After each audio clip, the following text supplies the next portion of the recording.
Welcome to Nightbound Whispers, where every state hides a secret, and every road has a story buried in the dark. Trailer parks aren't just quiet places to live, sometimes they hide secrets that shouldn't exist. From unexplained footsteps outside your window to shadows that move on their own, from doors that open by themselves to voices calling your name when no one's around, these are 10 true horror encounters in Texas trailer parks, real stories from people who lived next door to fear itself.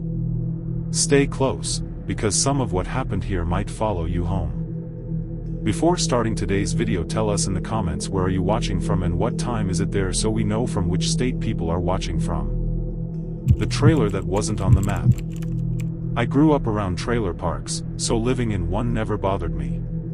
When I moved to North Texas for work, I didn't think twice about renting a single wide in a small park outside a fading town. It was cheap, quiet, and close enough to grocery stores that I wouldn't feel stranded. The park sat behind an abandoned drive-in theater, shielded from the main road by mesquite trees and tall weeds. There were maybe 20 trailers total. Some were clearly lived in. Others looked empty but maintained, like someone still cared enough to mow the dirt around them. The manager lived off-site and handled everything over the phone. I never met him in person. He mailed me the lease and told me my trailer was Lot 17. The first strange thing was that Lot 17 didn't appear on the park signboard. At the entrance, there was a faded metal map listing lots 1 through 16 and then skipping to 18. I assumed it was an old sign that hadn't been updated. At the time, that explanation was enough. My trailer sat near the back fence, facing the woods. It was older than most of the others, with yellowed siding and windows that didn't quite sit straight. Inside, it smelled like dust and old carpet cleaner. No personal items. No leftover furniture. It felt less like someone had moved out and more like no one had ever fully lived there. The neighbors were distant but polite. People waved but didn't stop to talk. When I mentioned being in Lot 17, I noticed a hesitation. Not shock. Not confusion. Just a pause, like they needed a second to process what I'd said. The first night passed quietly. The second night, I woke up to voices outside. Not loud. Not shouting. Just murmuring. Multiple people, close together, standing somewhere near the front of my trailer. I checked the time. A little after 1 a.m. I didn't recognize the voices. They weren't arguing or laughing. It sounded like people discussing something in low tones, the way you do when you don't want to be overheard. I lay still, listening. What unsettled me was that I couldn't hear footsteps. No movement. Just voices, stationary, as if they were standing perfectly still. After a few minutes, the voices stopped all at once. Not fading. Not trailing off. Just gone. The next morning, I opened my door and found footprints in the dust. Bare feet. At least 4 sets. All facing toward my trailer. None leading away. I told myself it was kids messing around. Over the next week, small things started changing inside my trailer. Cabinets I knew I'd closed were open. The bathroom light would be on when I came home, even though I always turned it off. One evening, I found my couch cushions stacked neatly on the floor, like someone had been searching underneath them. Nothing was missing. One night, I heard someone walking inside the trailer. Slow footsteps. Careful. Avoiding creaky spots. I sat up in bed, heart pounding, and called out, asking who was there. The footsteps stopped right outside my bedroom door. I could see a shadow beneath it. I grabbed my phone and turned on the flashlight. The shadow vanished. When I opened the door, the trailer was empty. The neighbors started avoiding me after that. Conversations ended quickly. Doors closed when I stepped outside. Finally, I cornered an older woman who lived 2 trailers down and asked her directly what was wrong with Lot 17. She told me she didn't want to get involved. Then she said, "That trailer doesn't stay rented." According to her, People moved in every year or two. Sometimes families. Sometimes single renters like me. None of them stayed long. Some left suddenly. Some abandoned everything they owned. One man had packed his belongings into trash bags and left them by the road, refusing to step back inside to retrieve them. I asked her why. She told me the trailer had burned down years ago. Electrical fire. Middle of the night. A couple and their teenage son lived there. None of them made it out. I told her that was impossible. The trailer was clearly intact. She shook her head. It wasn't rebuilt, she said. It was removed. That night, the voices returned. This time, they were inside. I heard them coming from the hallway, overlapping whispers, too many to count. They spoke at the same time, but I couldn't understand a single word. The air grew cold, thick, like the trailer was sealed shut. I ran for the door. It wouldn't open. Behind me, I felt breath against my neck. I don't remember unlocking the door. I don't remember running. I only remember standing in the parking lot barefoot, watching my trailer. The lights were on inside. Silhouettes moved behind the windows. The next morning, I called the manager and told him I was leaving. He didn't argue. Didn't ask why. He just said he'd remove lot 17 from the available listings again. When I checked county records weeks later, there was no permit for lot 17. No address. No structure. Officially, it didn't exist. The empty lot at the end of the park. I moved into the trailer park because I needed somewhere cheap and temporary. I'd just gone through a divorce, sold the house, and didn't want anything that felt permanent. The park sat on the edge of a small Texas town that barely showed up on maps anymore. One gas station. One grocery store. No reason for anyone to pass through unless they already lived there. The park itself was shaped like a long horseshoe road, trailers lining both sides, with a wide dirt lot at the very end where the road simply stopped. No gate. No fence. Just open land beyond it, stretching into scrub and low trees. The manager told me that empty lot used to hold a trailer years ago, but it was removed after issues. He didn't explain further, and I didn't ask. My trailer was lot 9, about halfway down the curve. From my front window, I could see most of the park. Kids rode bikes in the afternoon. Old men sat on steps drinking beer. It looked ordinary. Too ordinary to feel threatening. That changed my second night there. I woke up to headlights sweeping across my living room walls.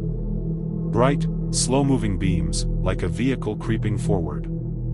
I checked the time. Almost 2 a.m. No one had any reason to be driving through the park that late. I looked out the window and saw a pickup truck idling at the empty lot at the end of the road. Old model. Boxy shape. Headlights on, engine running. No driver visible. I watched it for a while, waiting for the door to open or the engine to shut off. Neither happened. After about 10 minutes, the lights went out all at once. Not turned off. Just gone. The truck vanished into the darkness beyond the lot.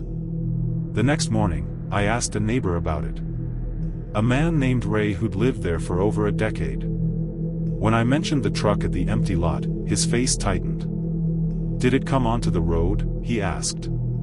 I told him no. It just sat there. He nodded slowly. That's good. He wouldn't say anything else. Over the next few weeks, I noticed how everyone avoided that end of the park. Kids never rode their bikes past lot 14. Dogs refused to walk that direction. Even Ray, who seemed comfortable everywhere else, stopped short whenever he reached the curve. Late at night, I started hearing engines. Always between 1 and 3 a.m. Sometimes it sounded like a single vehicle. Sometimes several. Idling. Revving slightly. Shutting off. Starting again. But when I looked outside, there was nothing there. Then came the knocking. It started on my front door. 3 slow knocks. Heavy. Deliberate. I answered the first time, expecting a neighbor or maybe someone in trouble. No one was there. I checked the steps. The dirt. No footprints. Nothing. The knocking happened again 2 nights later. Same pattern. Same time. When I didn't answer, it moved to the side of the trailer. Then the back. Like someone walking around, knocking once at each wall. I stayed silent, crouched by the bed, listening. At work the next day, I told myself stress was messing with my head. Divorce does that. Lack of sleep does that. Trailer parks have noises. People come and go. But then I found something under my trailer. I was crawling beneath it to fix a loose pipe when I saw objects arranged in a neat row along one of the support beams. Old things. A cracked wristwatch. A woman's earring. A flattened wallet with no ID inside. Items placed carefully, not dropped. They weren't mine. That night, the knocking returned, louder than before. When I didn't respond, a voice spoke from the other side of the door. "Your turn," it said. Not shouted. Not whispered. Calm. Patient. I screamed and called the sheriff. By the time a deputy arrived, the noise had stopped. He searched around, found nothing, and told me there'd been complaints in the past about pranksters. He didn't walk to the empty lot. A week later, Ray finally talked. He told me the empty lot used to have a trailer owned by a man who rented rooms to people passing through town. Drifters. Runaways. Anyone with cash. People checked in and didn't always check out. When the police eventually searched the trailer, they found personal belongings buried beneath it. Jewelry. Wallets. Watches. Things people carried with them. The man disappeared before he could be arrested. The trailer was removed. But people kept reporting activity there. Engines. Knocking. Voices asking to be let in. Ray told me something else too. Sometimes the knocking came from inside their own trailers. That night, I packed a bag and planned to leave in the morning. I didn't make it that far. I woke to the sound of my trailer door unlocking itself. The handle turned slowly. The door opened just enough for cold air to rush in. I saw headlights flare up at the end of the road, illuminating the empty lot. Shapes moved within the light. People standing close together, facing my trailer. I ran. I didn't stop until I reached the highway. I never went back for my things. Weeks later, I checked online listings for the park. Lot 9 was available. The description mentioned a quiet location. At the end of the park, the empty lot was still listed as vacant. The lot that was never assigned. I didn't grow up in trailer parks, but after losing my job and burning through my savings, I ended up in one outside a small Texas town near the Oklahoma border. It wasn't dangerous, just worn down. Rusted skirting. Sagging porches. Trailers patched together with mismatched siding. People minded their own business, which was exactly what I needed. The park manager, a woman in her late 50s, handed me a handwritten map when I signed the lease. She circled my spot, Lot 22, and told me to avoid the far back road because it doesn't lead anywhere useful. That should have been my first warning. The park had 2 rows of trailers along the main gravel road, then a narrower road that curved behind them. According to the map, that back road ended at Lot 28.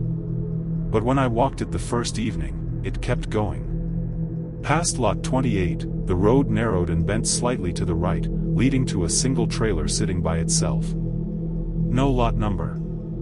No porch light. No car. It looked occupied, though. Curtains drawn. Power running. A dim yellow glow leaking from one window. I assumed the map was outdated. The next day, I asked my neighbor, a guy named Tommy, about the trailer at the end. "What trailer?" he asked. I described it. White siding. Small shed next to it. Satellite dish on the roof. Tommy stared at me for a few seconds, then shook his head. "There's nothing past 28, he said. "Hasn't been for years." I thought he was messing with me. That night, I walked back there again. The trailer was still there. Same light on. Same silence. I knocked. No answer. As I turned to leave, I noticed something strange. The gravel around the trailer was completely smooth. No tire tracks. No footprints. Like no one had walked there in a long time. A week passed. Then two. I started seeing movement in the window. Not clear shapes. Just shadows shifting, like someone pacing inside. Always at night. Always when the rest of the park was quiet. I noticed other things too. People never parked near the back road. Delivery drivers turned around before reaching it. Dogs refused to walk that direction, pulling against their leashes and whining. One evening, I heard someone knock on my trailer door. When I opened it, no one was there. But the gravel was disturbed. Footprints leading away toward the back road. That night, I heard a sound outside my bedroom window. Scraping. Slow and rhythmic. Like fingernails dragging across metal. I didn't sleep. The next morning, I found marks along the side of my trailer. Long scratches, shallow but deliberate, running from the back corner toward the front door. I went to the manager's office. When I mentioned the trailer past lot 28, her face went tight. "There is no trailer there," she said flatly. I told her I'd walked up to it. Touched the door. She leaned back in her chair and lowered her voice. "That lot was never assigned," she said. "It doesn't exist on any paperwork. Whatever you saw, you shouldn't go back." I asked her what used to be there. She hesitated, then said a family lived there years ago. Father. Mother. 2 kids. Quiet people. Kept to themselves. One winter, neighbors complained about a smell. When authorities checked the trailer, it was empty. Everything inside was still there. Furniture. Clothes. Food on the table. No signs of struggle. The trailer was supposed to be removed. But it wasn't? I asked. She didn't answer. That night, the light in the trailer at the end of the road was brighter than ever. I heard footsteps outside my door. Slow. Heavy. Circling. A knock came from inside my trailer. From the bathroom.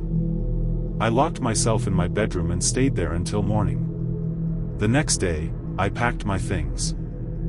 As I loaded my car, I looked down the back road one last time. The trailer was gone. The road ended exactly where the map said it did. But in the dirt near the edge, there were footprints. Leading toward where my trailer had been. And none leading back. Someone was living under my trailer. I moved into the trailer park because it was cheap and because no one asked questions. The place sat outside a fading Texas town where the highway bypassed everything important years ago. The park itself was quiet in a way that didn't feel peaceful, more like everyone was intentionally keeping their lives small. Trailers lined up unevenly, some newer double-wides mixed with rusted single units that should have been condemned. Mine was somewhere in the middle, lot 11, a narrow beige trailer with soft spots in the floor and a porch that leaned just enough to make you step carefully. The first few nights were uneventful. I worked late shifts at a warehouse and mostly slept during the day. The park felt empty at night, but not abandoned. You could see lights on through curtains, hear televisions murmuring, smell cooking oil drifting on the air. People were there. They just didn't interact much.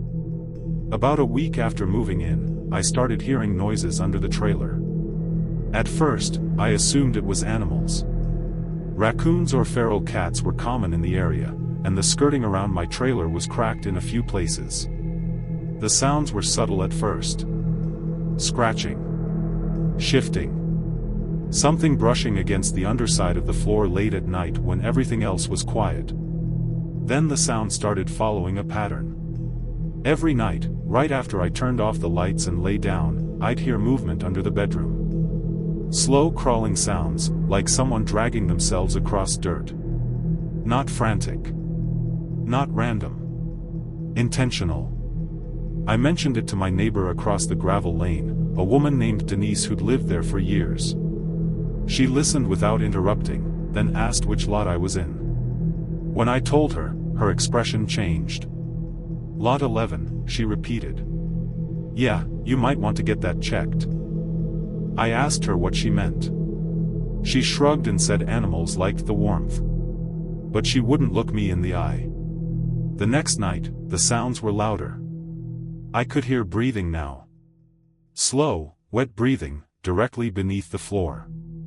It didn't move around much anymore. It just stayed there, under my bed, inhaling and exhaling like it knew exactly where I was sleeping. I slept on the couch with the lights on. In the morning, I crawled under the trailer with a flashlight. The space was low, barely enough room to move. Dirt floor. Rusted support beams. Old trash from previous tenants. I didn't see any animals. No nests. No droppings. But I did see footprints. Bare footprints. They were small, dirty impressions in the dirt, leading from the back of the trailer to directly under the bedroom. And they weren't fresh. They were layered. Like someone had been walking that same path over and over. I reported it to the park manager. He was a thin man who smelled like cigarettes and old coffee. He barely looked up from his paperwork. Probably a squatter, he said. Happens sometimes. I asked him to come look. He sighed, annoyed, but agreed. When we went back to my trailer, the footprints were gone. The dirt under the trailer looked undisturbed, like it had never been touched. The manager shined his flashlight around, then stood up. There's nothing here, he said. You start imagining things when you live alone. That night, the scratching returned. Not under the trailer this time. On the walls. Something was moving along the underside of the siding, dragging fingers or nails across the metal. I could follow it as it moved from the back of the trailer toward the front, then stopped right beneath the front door. I heard knocking. Not on the door. From below it. 3 slow knocks, coming from under the floor. I didn't answer. I didn't sleep. The next morning, I found the front step covered in dirt, like someone had been standing there barefoot for a long time. The dirt led up to the door. Then disappeared. I started noticing other things. Food going missing from the fridge. Cabinets slightly open when I knew I'd closed them. The bathroom mirror fogged in the mornings even when I hadn't used hot water. One afternoon, I came home early and heard movement inside my trailer. I stood outside, heart racing, listening to footsteps pacing slowly across the floor. Someone was inside. I was certain of it. I unlocked the door and went in. The trailer was empty. But the bathroom door was open, and the vent cover in the floor had been removed. I looked down. There was darkness beneath the trailer, deeper than it should have been. The dirt floor was gone. Just blackness, like the space went farther down than possible. I heard breathing. Right below my feet. That night, I stayed with a friend. When I returned the next day, the trailer smelled wrong. Damp. Rotting. Like something had been living in there too long. I finally got Denise to talk. She told me a man used to live in lot 11 years ago. Quiet. Kept to himself. People noticed he never left during the day. Only at night. Always barefoot. Always dirty. One winter, the pipes burst under his trailer. When maintenance came to fix it, they found him dead beneath the floor. He'd been living under the trailer instead of inside it. Sleeping in the dirt. Crawling up through the vents at night. They said he'd been dead for weeks. After that, tenants never stayed long in Lot 11. That night, I packed what I could and planned to leave in the morning. I slept on the couch with every light on. Around 3 a.m., the floor vent in the hallway slowly lifted. Fingers curled up over the edge. And something started pulling itself out. I ran. I didn't stop running until I reached my car. I didn't look back. The next day, I broke my lease and left town. Months later, I drove past the park out of curiosity. Lot 11 was empty. No trailer. Just a dark patch of dirt where something had been living underneath, waiting for someone else to move in. The trailer that kept turning its lights on. I moved into the trailer park in early spring, right after a bad breakup and a worse layoff.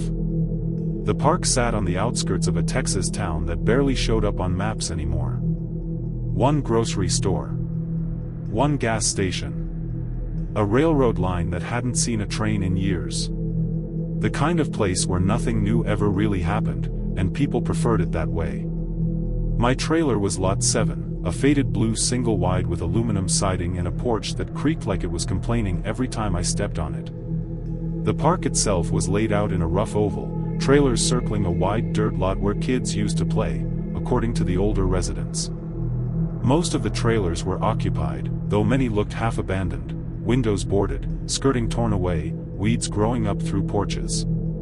Directly across from me was an empty lot. Or at least, that's what I thought.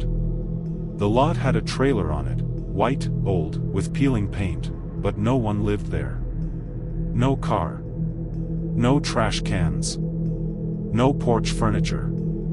The windows were covered with yellowed curtains that never moved. The park manager told me it was unoccupied and had been for years. Said the owner stopped paying rent and disappeared. They kept meaning to haul it off but never got around to it. The first night I stayed there, I noticed something odd. The porch light on the empty trailer was on. I assumed the park manager had left it that way.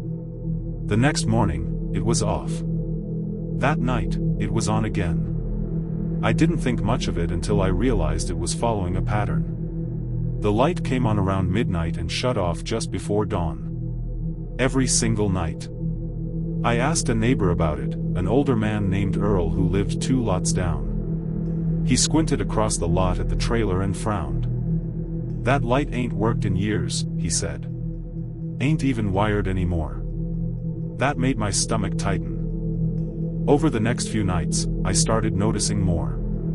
The curtains in the empty trailer would shift, just slightly, like someone brushing past them. Shadows moved behind the windows, slow and deliberate. Not random flickers of light.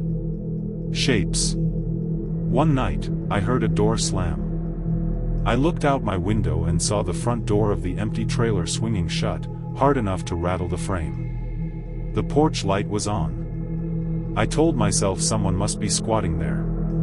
It made sense. The place was abandoned, easy to access. I decided to call the park manager in the morning. That night, around 2 a.m., I heard footsteps outside. They weren't coming from the empty trailer. They were coming from my porch. Slow steps. Heavy. Someone standing right outside my front door. I didn't move. I barely breathed. After a long moment, the steps retreated. I waited until morning before opening the door. There were muddy footprints on my porch. Bare feet. Leading away from my door and across the dirt lot, straight toward the empty trailer. I called the park manager. He sounded annoyed but said he'd check it out. When he did, he told me no one was inside. No signs of forced entry. No working electricity. That night, the porch light came on again. I watched it from my window, heart pounding. The light flickered once, twice, then steadied. Then I saw someone standing in the window. A man. Tall. Thin. His face pressed close to the glass, eyes wide and unblinking. He wasn't looking at me. He was looking past me, deeper into my trailer. I ducked down, shaking. When I looked again, he was gone. The next morning, I found something on my porch. A pair of old work gloves. Rotting leather. Still damp with dirt. I didn't touch them. I packed a bag and stayed with a friend for 2 nights. When I came back, the gloves were gone. But my porch light was on. I hadn't turned it on. That night, the empty trailer's door opened. I watched from my window as it slowly swung inward. Darkness filled the doorway. Then someone stepped out. It was the same man. He crossed the dirt lot barefoot, moving stiffly, like he wasn't used to walking anymore.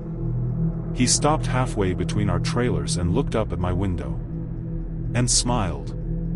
I slammed the blinds shut and locked myself in the bathroom. I heard him on my porch again. The boards creaked under his weight. The doorknob rattled once. Twice. Then silence. The next morning, I went to Earl's trailer. I told him everything. He sighed and leaned against his doorframe. That trailer used to belong to a man named Robert, he said. Worked nights. Didn't talk much. Folks complained about the lights being on all hours. One winter, the power company shut his electricity off. But the lights kept turning on anyway. When they finally forced entry, they found Robert dead in his recliner. Heart attack. Had been dead for weeks.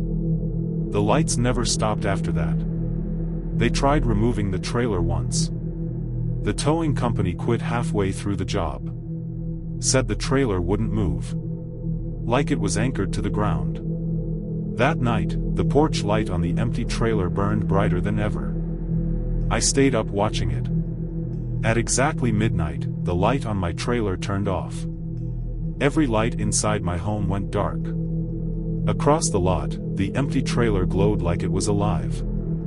I heard my door open. Footsteps crossed my living room. I felt someone standing over me as I lay frozen in bed. Breathing. Slow. Familiar. "You're home now," a voice whispered. I ran at dawn. I never went back for my things. Months later, I drove past the park out of curiosity. Lot 7 was empty. And across from it, the white trailer sat alone. Its porch light was on. The man who knocked only once.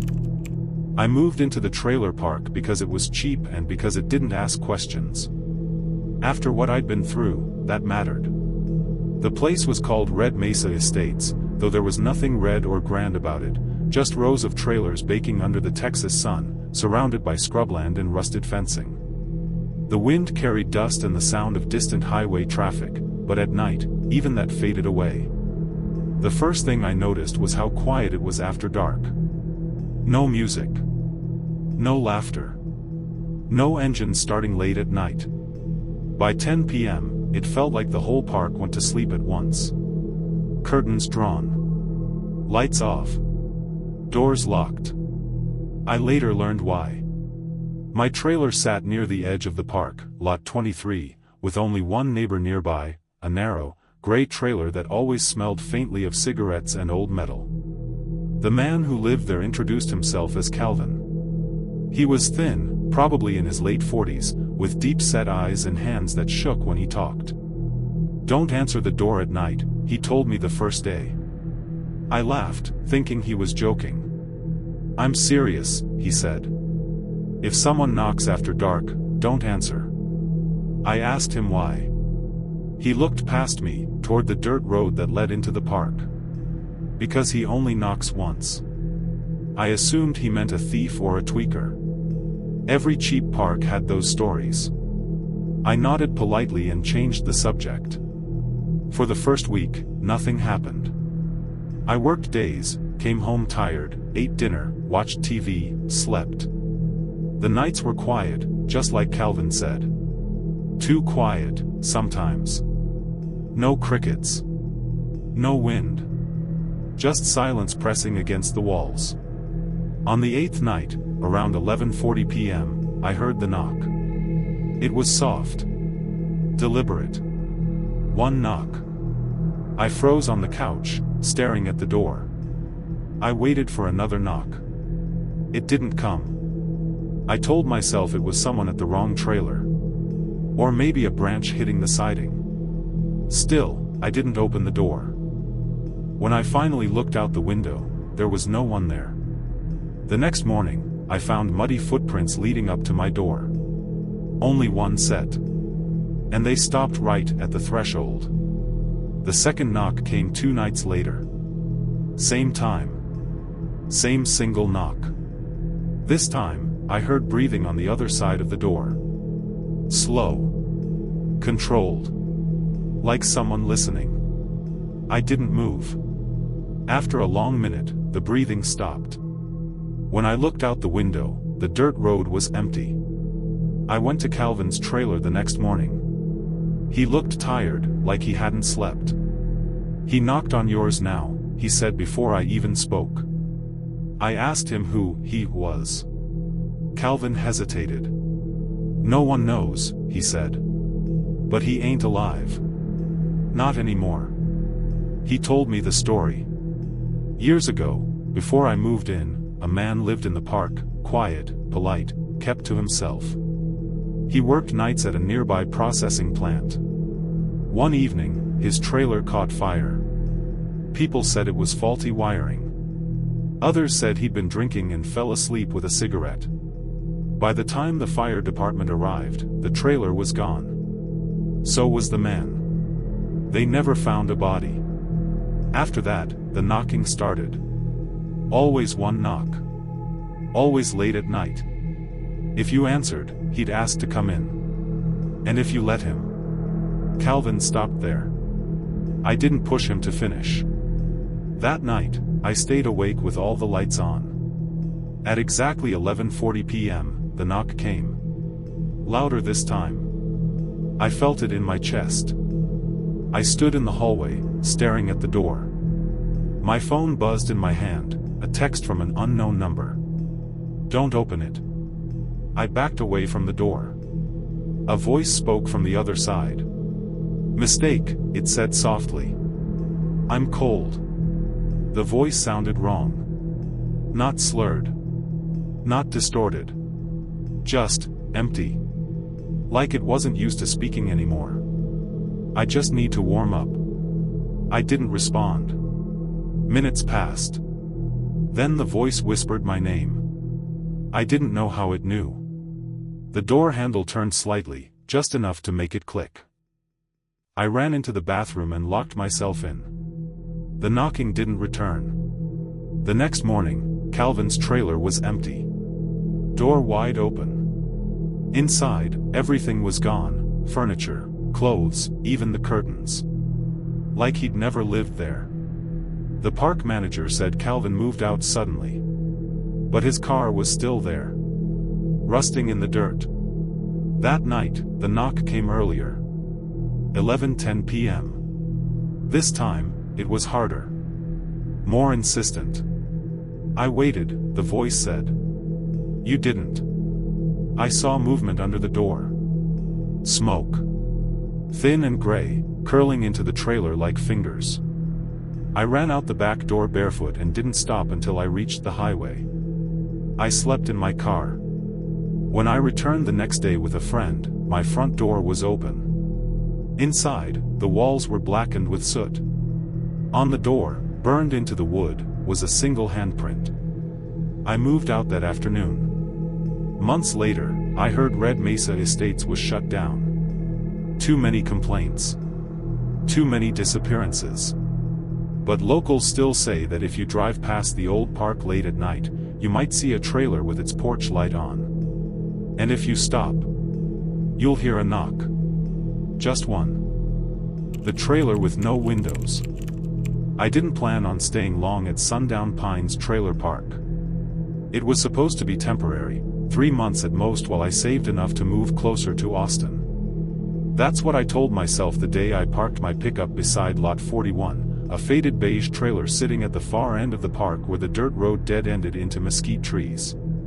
The first thing that felt wrong wasn't the trailer itself. It was the one across from mine. Lot 42. Same size. Same color. Same layout. But it had no windows. No curtains. No boarded glass. Just smooth aluminum siding where windows should have been. Even the front door had no peephole. I asked the park manager about it on my second day. He frowned like he didn't like the question. "That unit's occupied," he said quickly. "Mind your business." That was the rule around Sundown Pines. Mind your business. Most of the residents were older folks or people who worked night shifts. The park got quiet early, but not peacefully quiet. More like everyone was holding their breath. After sunset, porch lights clicked off one by one. Doors locked. No one sat outside. And no one ever stood near Lot 42. The first week passed without incident, until I noticed something strange. Every night, around 2:17 a.m., the porch light on Lot 42 would turn on. There was no switch on the outside. I checked. It would glow for exactly 5 minutes, then shut off. No movement. No sound. Just the light. I tried ignoring it. Told myself it was on a timer. Old wiring. Anything normal. Then I started hearing footsteps. Slow steps on gravel, circling my trailer. Not pacing. Not wandering. Circling. I'd lie still in bed, listening as the crunch moved past my bedroom wall, toward the back, then around to the front again. Always one set of footsteps. Always dragging slightly, like one leg didn't bend right. When I finally worked up the nerve to look outside, there was never anyone there. But there were footprints. Bare footprints. Too long. Toes stretched unnaturally wide. They always stopped directly in front of my door. One morning, I noticed something else. My windows were fogged from the outside. Handprints pressed against the glass, smeared and overlapping, as if someone had stood there breathing against the window all night. From the outside. I went to my nearest neighbor, a woman named Marla who lived 2 trailers down. She looked nervous the moment I mentioned Lot 42. "You don't look at it," she said. "You don't talk about it. And you don't answer if it knocks." I asked her who lived there. She shook her head. Something that didn't leave. Marla told me years ago, a family lived in that trailer. Husband, wife, and a teenage son. Quiet people. Kept to themselves. One night, the park lost power during a storm. When the lights came back on, Lot 42 was dark.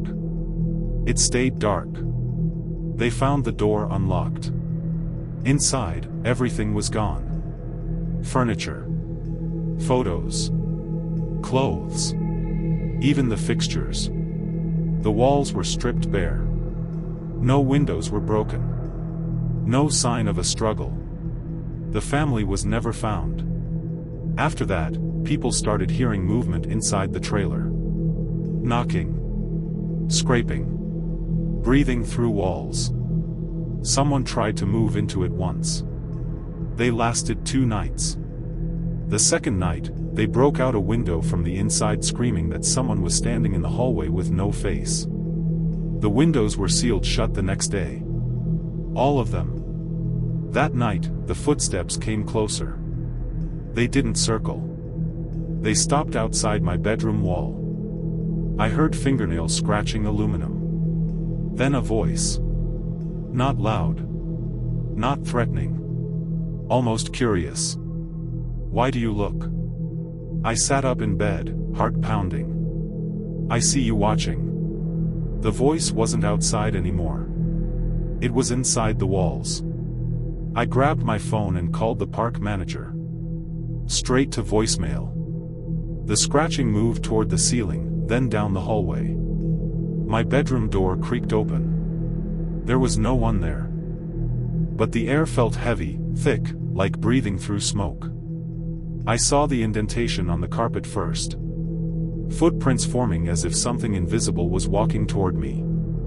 I ran. I didn't grab anything. I didn't lock the door. I ran barefoot down the dirt road until my lungs burned. I slept in my truck again. The next morning, I went back with the sheriff. He didn't like being there. I could tell. Inside my trailer, nothing was missing. But every mirror was turned to face the wall. And written in the dust on my bathroom mirror were 3 words. UCUS. Lot 42's porch light was still on. At noon. The sheriff told me to move out. Said it was a structural hazard. I packed that same day. As I drove away, I glanced in my rearview mirror. Lot 42's door was open. For the first time since I'd lived there. Inside, standing in the doorway, was a shape that looked almost human. Almost. No face. Just a smooth, pale surface where eyes and mouth should have been. It lifted one hand. Not waving. Pointing. At me. Sundown Pines closed 6 months later. But sometimes, when I wake up at night, my bedroom window is fogged. And there are handprints on the glass. From the inside. The man beneath Lot 12. I moved into red clay estates outside of Waco because it was cheap and close to the highway. That was the only reason. The park wasn't dangerous in the obvious way, no sirens every night, no drug deals in plain sight, but it had a feeling to it that I couldn't name at first. Like something unfinished. My trailer was Lot 11, second row from the drainage ditch. Lot 12 sat directly beside me. No one lived there. The trailer was there, hooked up, blinds drawn, mailbox standing upright, but no car ever parked there. The grass around it was flattened like someone paced there often, yet no one was ever seen entering or leaving. I asked the woman who ran the park, Mrs. Henley, about it while signing paperwork.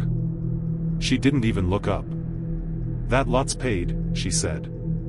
"That's all you need to know." The first night I slept there, I woke up around 1:40 a.m. to a sound that felt more than heard.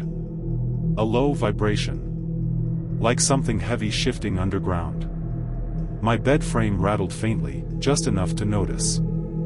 I thought it was a truck passing on the highway. Then it happened again. Stronger. The floor creaked beneath my feet when I stood up. I checked outside. Everything was still. No wind. No headlights. Lot 12 sat dark and silent. When I went back inside, the vibration stopped. This became a pattern. Every night, between 1:30 and 2 a.m., the ground beneath my trailer would tremble. Sometimes for seconds. Sometimes for minutes. It felt like something rolling slowly underneath me. I started sleeping with shoes on. About a week in, I noticed a smell. Damp earth. Rot. Something old. It seeped through the vents, strongest in the bathroom. I checked under the sink, behind the toilet, even crawled under the trailer during the day. The ground beneath my trailer was soft. Too soft. When I pressed my boot down, it sank slightly, like soil that had been recently disturbed. That same afternoon, I saw movement at Lot 12. Not inside. Underneath it. I was unloading groceries when I saw the skirting along the bottom of Lot 12 bulge outward slightly. Then it pulled back in, slow and deliberate. Like something testing the edge. I stood there frozen, bags cutting into my hands. Nothing else happened. That night, the vibration came earlier. Midnight. Stronger than ever. I could hear something else now too, a faint scraping sound. Like fingernails dragging across wood. It came from below the floor, moving from the front of the trailer toward the back. I sat on my couch, heart pounding, listening as it passed beneath me. Then it stopped. Directly under my bedroom. I heard a voice. Not clear. Muffled. Like someone speaking through dirt. "Don't stand there," I screamed. Lights snapped on across the park. Doors cracked open. Someone shouted asking if I was okay. When I finally looked under my bed, there was nothing there.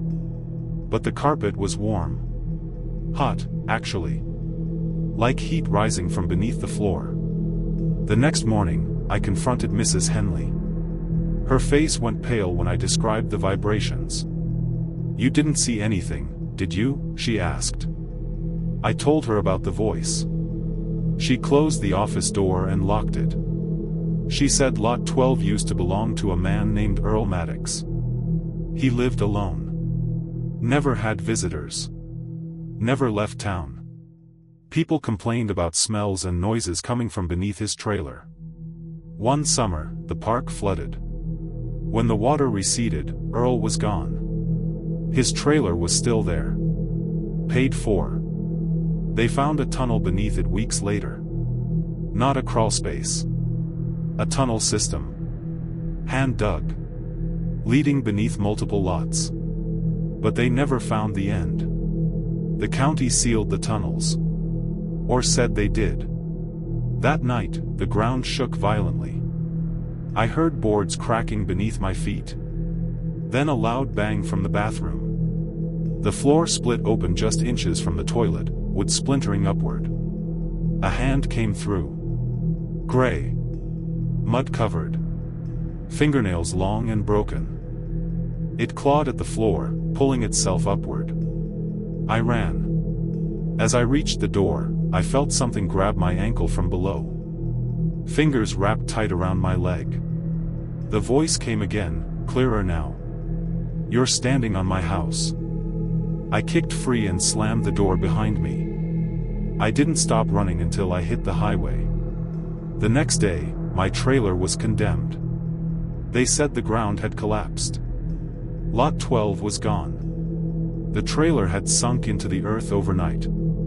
All that remained was a wide, dark pit. They filled it with concrete.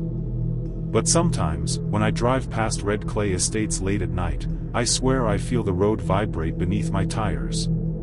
And I don't stop. Because whatever lived beneath Lot 12 never finished digging. The last trailer at the fence line. I moved into Coyote Bend Trailer Park outside of Amarillo during a stretch of my life when I didn't have many options. The park sat right where the pavement gave up and the land flattened into scrub and dust. The fence line at the back marked the edge of the property, beyond which stretched miles of unused ranch land that no one seemed to own anymore. My trailer was the last one on the row. Directly against the fence. At first, I thought the isolation would be peaceful. No neighbors on one side. No traffic noise. Just quiet nights and wind moving through dry grass. That illusion lasted exactly 3 days. The first thing I noticed was how everyone avoided the fence. Kids played tag in the middle rows but never came near the back.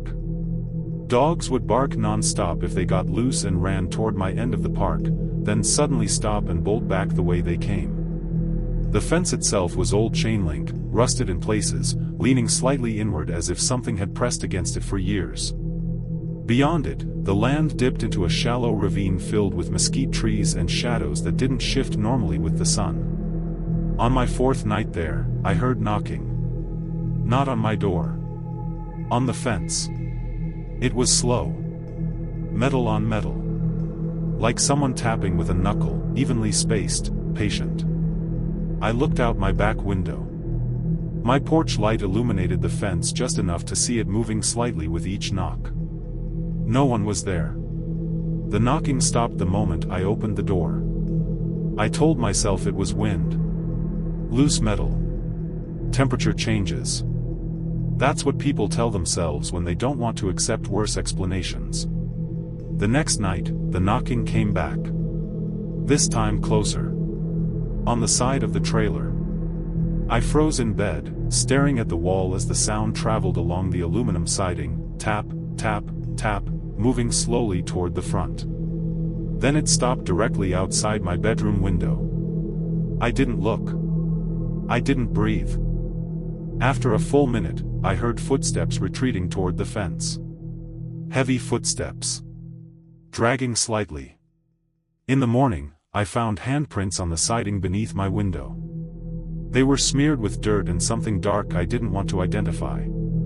The prints were too large to belong to a child and too wide to belong to someone with normal proportions. I scrubbed them off and didn't tell anyone. A week later, I finally asked around.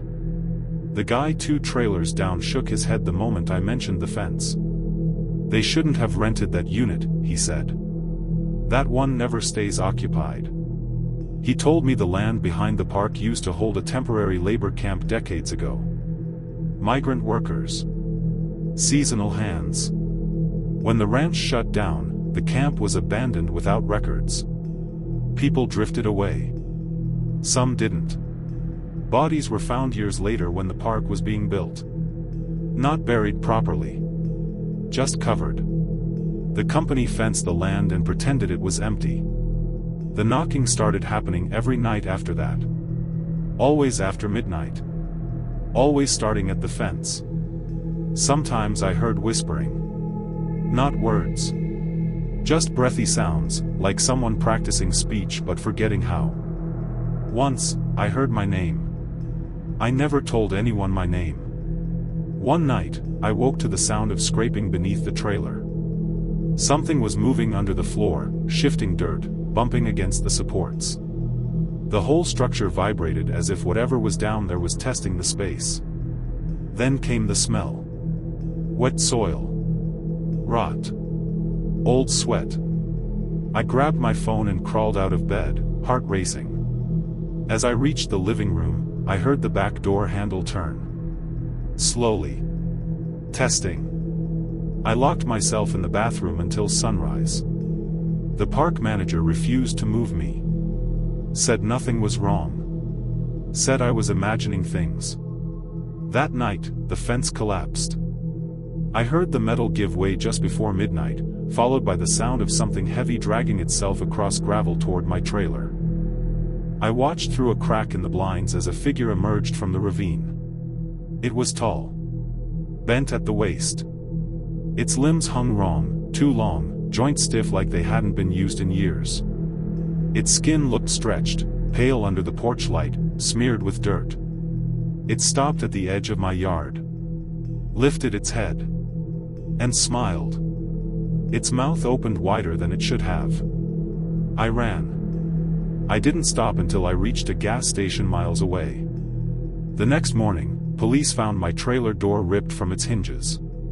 The fence behind it was flattened outward, as if something had exited rather than entered. The park was shut down 2 weeks later. They said sinkholes. They said structural issues. But sometimes, when I drive through that stretch of land at night, I still see movement where the fence used to be. Waiting. Lot 17 never went dark. I moved into Red Mesa Trailer Park outside of Midland because it was cheap, quiet, and close to my night shift job. The park sat off a service road that barely showed up on maps, tucked between abandoned pump jacks and stretches of land no one bothered to fence anymore. Most of the trailers were old, but lived in. Lights on at night. TVs flickering through thin curtains. Dogs tied to porches. Except for Lot 17. It was directly across from mine. The trailer looked normal at first glance. Same faded beige siding. Same small porch with 2 steps. But it never had lights on. Never a car. Never any noise. The windows were uncovered, and still completely black at all hours, like the inside swallowed light. The park manager told me it was between tenants. That was a lie. I noticed things my first week there that didn't sit right. Every morning when I left for work, the dirt around Lot 17 was disturbed. Footprints. Not tire tracks. Not animal prints. Bare footprints. Always leading toward the trailer, never away. By evening, they were gone. Smoothed over. Erased. The first sound I heard came late one night while I was eating dinner. A soft dragging noise from outside. Like something heavy being pulled across gravel very slowly. It stopped directly in front of my door. I waited. Nothing happened. When I finally looked through the peephole, there was no one there. But the smell hit me as soon as I opened the door. Old water. Rust. Something sour underneath it. The kind of smell you associate with places no one's cleaned in years. Across the road, Lot 17's door was open. Just slightly. I never saw it open again. After that night, I started noticing movement. Curtains shifting in my peripheral vision. A silhouette standing in Lot 17's doorway when I pulled into the park after midnight.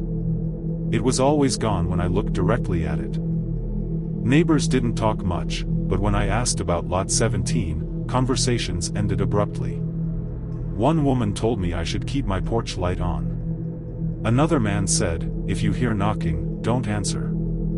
I laughed it off. Then the knocking started. 3 slow knocks. Always at exactly 2:17 a.m. Not on my door. On my bedroom wall. I could feel it through the mattress. The vibration traveled through the trailer frame, deep and deliberate, like whoever, or whatever, was knocking knew exactly where I slept. The first night, I stayed still until it stopped. The second night, it didn't stop. After the third set of knocks, I heard breathing on the other side of the wall. Wet. Labored. Too close to be outside. I grabbed my phone and turned on the flashlight. The breathing stopped instantly. The next morning, I found marks on the outside of the trailer where the knocks had come from. Long scratches in the siding, curved slightly inward, like fingers that bent too far. I went to the manager again. He wouldn't look at me. Said I could break my lease if I wanted. Didn't ask why. That night, Lot 17 had lights on. Every window glowed dim yellow, like bare bulbs hanging in empty rooms. The light flickered in an uneven rhythm, not electrical, more like breathing. I watched from my porch as a figure crossed the road and climbed Lot 17 steps. The door closed. The lights went out. At 2:17 a.m., the knocking came again. This time, it was on my door. I didn't answer. I didn't move. The handle rattled once.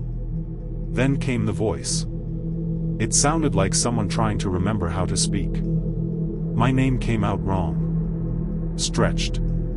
Slurred. Repeated over and over in a tone that mimicked concern but carried none of it. Open up, it said. You left something. I backed into the bathroom and locked the door. The knocking continued for over an hour. When it finally stopped, I heard footsteps cross the road back toward Lot 17. Slow. Dragging. Patient. The next morning, Lot 17 was dark again. But now, my trailer wasn't the only one with marks. Scratches appeared on other doors. Windows smeared from the outside. People started moving out. Quietly. Overnight. One family left everything behind. On my last night there, the power went out across the park.